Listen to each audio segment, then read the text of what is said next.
There was an absolutely bonkers and incredible performance from Spittin Chiclets and the TNT broadcast team during this playoff round. If any of you guys had missed it, like, this was wild. Did you see this at all? Oh, the Biz? Yeah, you saw his haircut? Love it. All right, do you know the backstory? Love it. No, all right, I good. heard it was some bet. Yeah, I'm gonna clue everyone in here for anyone that doesn't know. So huge Spittin Chiclets guy over here. yeah, so Paul Bissonnette and Ryan Whitney are from Spittin Chiclets. Biz is now on the TNT broadcast with Gretzky and Tocchet and all those guys. So early on this season, Biz and Whit were arguing about who's going to make it further in the playoffs, Calgary or Edmonton. This is before anyone has even qualified for the playoffs. They're like, if your team doesn't qualify, like, I win, and if they don't, both don't, the bet's off, all this stuff. So fans of the show got like really excited and got exactly what they wanted in the second round when Calgary and Edmonton ended up meeting up. Biz ended up losing, and he had to shave his head like a furniture store salesman. And Whit didn't have to get his ear pierced and wear a dangly cross earring. That was his side of the bet. So I thought it was hysterical to see. It was great. They made like a big to-do about it. They were going to do it outside of Rogers Place Arena so that everyone could be there. But the way that TNT's broadcast thing worked and everything like that, they ended up moving it indoors. So it was only fans that had tickets. But they allowed them to record Whit shaving Biz's head in Rogers Place Arena on air for the fans. And it was just absolutely iconic. And then Biz has to go on national television, sit next to Wayne Gretzky and talk hockey just looking like that. It's just ridiculous, dude. So that's the wrap up on that. And then after all that was said and done, Gretzky and Biz did an awesome lineup read for the Edmonton Oil Kings versus the Seattle Thunderbirds in their game for the Memorial Cup. This.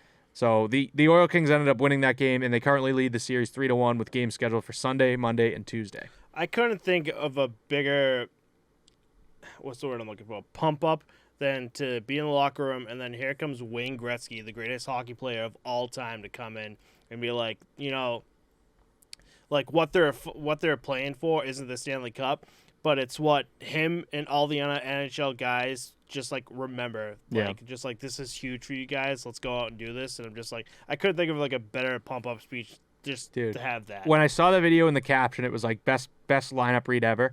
And then Gretzky's the first one to walk in the room. I'm like, this is going to be sick. Yeah. And then I was like, there's no one that can like one up him, but he's like, my friend wants to come in, and it's like Biz. I'm like, this guy is such a showman. Like, he's better than Gretzky at something like that. Like, that's nuts. He was so good at it. I thought it was hilarious. His hair just looked fucking ridiculous, though. So funny, dude. So funny. They're killing it. You know, at first I was really kind of on the fence of Biz being there because we were saying, like, let's take our bets and see how long Biz even lasts before they even fire him. Dude, yeah. He has, like, towed the line. But, I mean, they got Charles Barkley on the basketball side of TNT. I was going to say that, too. But that's bringing in fans. Pussy.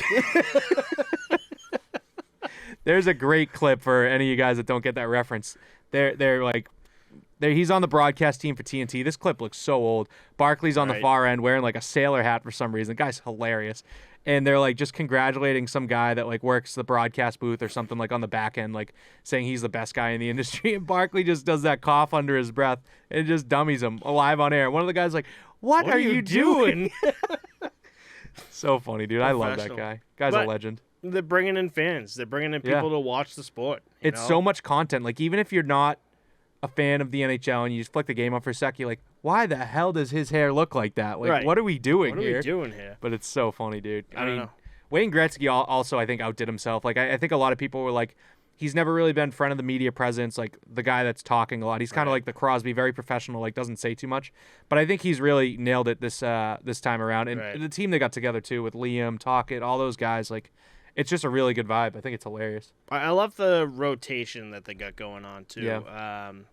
Chris Chelios is on there. Yep. I really like Chris Chelios. And they're just bringing in, like, these just all-stars, like, coming in, talking about the game. And I love seeing Wayne Gretzky talk just about, his experience and just, like, what he thinks about what's going on. Because it's interesting to see his mindset. Because he'll talk about a play, like, after a period, he'll talk about a play that in your head, when you watched it, first time you wouldn't like think anything of it, but he'll be like, this is why this play was so good in this situation. And you're like, oh my god, you have like a complete different mindset. I remember the NBC broadcast, we were like, oh, this is going to be weird, TNT's not going to do too good, they focus basketball, but they really loosened it up. Like, NBC was such a professional product, and this is just like kind of like you can chill, you can laugh, it's really good. But to compare Gretzky, it's helping him out. It really is. For sure. To compare Gretzky, when they put Tony Romo in the booth for the NFL, he was literally like, telling the fans exactly what play they were going to run based on how the offense and defense were set up. Wow. And it happened I think it was another made up stat for you, 70% of the time, exactly what Romo said. So it was kind of nuts to see. I think he actually got in trouble for it. They were like, all right, you got to stop doing that. You can't just keep telling everyone what's going to happen. I also like the last thing I have here too. I also like the little dynamic that they have where Rick Tocchet was Biz's coach for a little bit too. So that's funny. He's sack tapping them with the stick and stuff, just because they were locker room guys,